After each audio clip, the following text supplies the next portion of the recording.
What am I going to write about this week?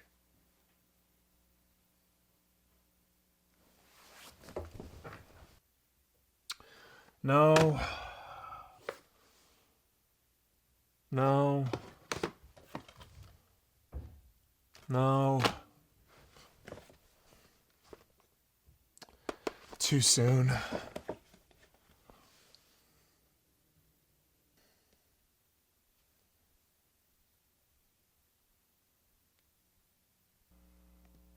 No. No. No. No.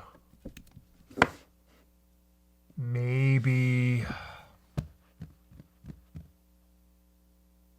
You know what? Screw it. I want to talk about Pokemon. So Detective Pikachu came out this weekend, and it was pretty good. It wasn't a perfect movie by any means, but definitely... What the hell are you doing? How did you get in my house? What the hell are you doing? I'm doing my video. On Detective Pikachu? Yeah. No. You're the comic book guy. I'm the Nintendo guy. I'm going to talk about the Pokemon stuff. But I want to talk about the Pokemon stuff. Do it on Wulff Den Live! Talk about comic books or some nerd stuff. Do that. Fine, I guess I gotta go find another topic.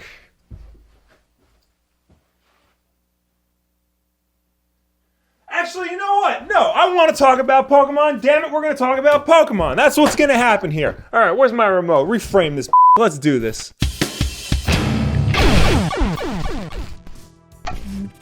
So Detective Pikachu came out, and it was actually pretty good. Maybe not a perfect movie, so to speak, but it was exactly the kind of movie it needed to be. It knew how to do fan service right. It presented us with all the recognizable iconography of the franchise and showed it off with a fun and easy to follow story that just about anyone can jump in and enjoy. It didn't, say, redesign all the characters into horrible monstrosities, try to force them into the real world, or strip the movie of any recognizable elements of the video games it's based on.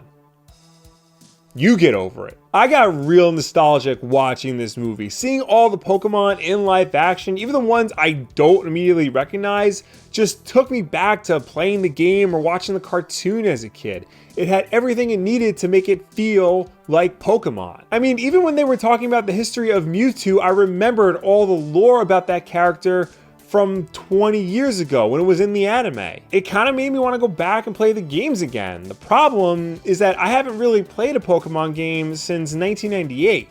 And somebody like my wife, who very much enjoyed the movie, has never played a Pokemon game at all. So how would somebody who's maybe a lapsed fan or was never a fan to begin with want to jump into this franchise now after having seen the movie and enjoying the movie? Well, let's actually start with the game this movie is directly based on. There was a Detective Pikachu game released a couple of years ago for the Nintendo 3DS. It is, however, a very radical departure from the traditional Pokemon experience. It's more of a character-driven adventure game experience where you and your Pikachu have to solve puzzles and talk to other characters to try and solve mysteries. It's almost like a Telltale game meets LA Noire, but without the full frontal nudity. I mean, that sounds cool and everything, but that's not the Pokemon experience I remember, nor is it necessarily the one I would want in 2019. I mean, for one thing, I'm not looking for my 3DS. I don't even know where it is. Part of the fun of Pokemon is discovering all these new and interesting creatures. That's actually something the movie does very well. It slowly reveals new Pokemon as the movie goes, and in certain cases,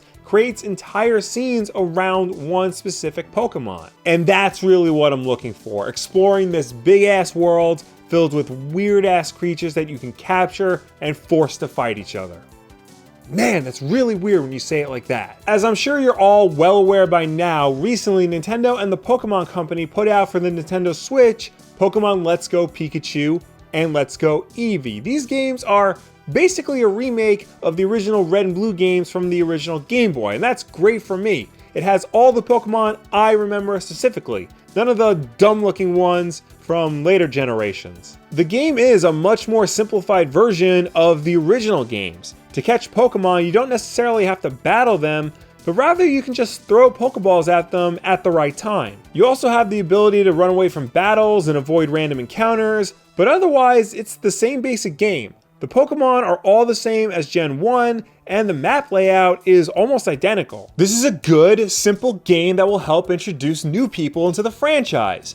But for me, I found it to be just a little bit too simple. It didn't have all the strategy that I remember the older Pokemon games having. Even the battles with the gym leaders lacked any sort of real challenge. It's a good game for somebody like my wife who's never played a Pokemon game before and is used to more simpler games like Tetris and Genesis era stuff, but for somebody like me who's used to more complex games, it didn't have what I was looking for. I could just wait for Pokemon Sword and Shield to come out, but that's not for another couple of months. So what could I do now to help me relive my youth and recapture... I'm sorry, Pokemon game's too easy How'd for you you? get back in here? You need something a little harsh, something I'm like sorry, Dark yeah, Souls it would be something nice for if there your was a modicum dumbass? of challenge Like you're in any the good game. at something like Yeah, Dark oh, Souls? it'd be nice if there was something I to think do you need besides... something like Pokemon. Why don't you guys come with me? I'm the guy who knows more about this crap. We're gonna go talk Fine, about Pokemon. take my camera, see if I care. I think if you want to get back into Pokemon and relive your youth, it might not be a bad idea to get one of the older games. Unfortunately, games like Red and Blue or even Gold and Silver can run you $30 or upwards of even $40. And that's not even a guarantee that the batteries inside of those cartridges are going to be any good. Yeah, they all had batteries in them for the save. Never mind. A great solution is to get yourself something like a BitBoy. It's $40 for the unit itself, and you can load it up with whatever games you want. Just don't tell the FCC that I told you could do that. However, this doesn't change the fact that these original games haven't aged well. There's a lot of dumb stuff going on in them. The best versions of these games are the remakes. People loved Fire Red and Leaf Green, the Gen 1 remakes on the Game Boy Advanced. A lot of people's favorite Pokemon game of all time is Heart Gold and Soul Silver, the Gen 2 remakes on the DS. Maybe you already have a DS or a GBA just laying around. You can get these cartridges. Or maybe you just might do something illegal. But I think the best Pokemon game for nostalgia points right now is just Pokemon Let's Go for the Switch. Yeah, it's easy, but Pokemon games have always been easy. It's a kid's game. The easiest way to get back into Pokemon if you don't have any of these consoles already is just to get Pokemon Go. It's free. It's got all of the cute creatures in it, but it just doesn't have any of the other stuff that makes a Pokemon game a Pokemon game. Okay, next time I do anything video game related, I'm doing it in the woods so he can't find me. So really, there you go. The best way is to get your Pokemon experience right now in 2019 if you're a lapsed fan or a brand new one. You can dip your toes in the shallow end with Let's Go Pikachu and Eevee, or you can venture into the deeper waters with one of the classic games on an emulator device or on original hardware, preferably original hardware, of course. Or if you do feel like busting out your 3DS, Detective Pikachu probably isn't a bad place to start either. It's different. Sure, it's nothing like a regular Pokemon game, but it would act as a nice companion piece to the movie, and maybe serve as a great way to ease in to all of the general weirdness that Pokemon has to offer. Really, no matter which route you take, there are plenty of options for getting into Pokemon now if you've never been a fan or if you're a lapsed fan. That's one of the great things about this franchise. The games are just so simple to pick up and play and get into, but they do feature a lot of complex mechanics that are there for you if you're willing to put the time in and learn them. And since the overall design of the games are so similar to each other, your skills in one should seamlessly transfer over to any of the other games. Even if you haven't played in 20 years, the feel of Pokemon just hasn't changed all that much, and that's a good thing. Playing a Pokemon game now in 2019 feels just like it did back in 2009, or even back in 1999. The only difference is that now, the designs of the Pokemon are not as good.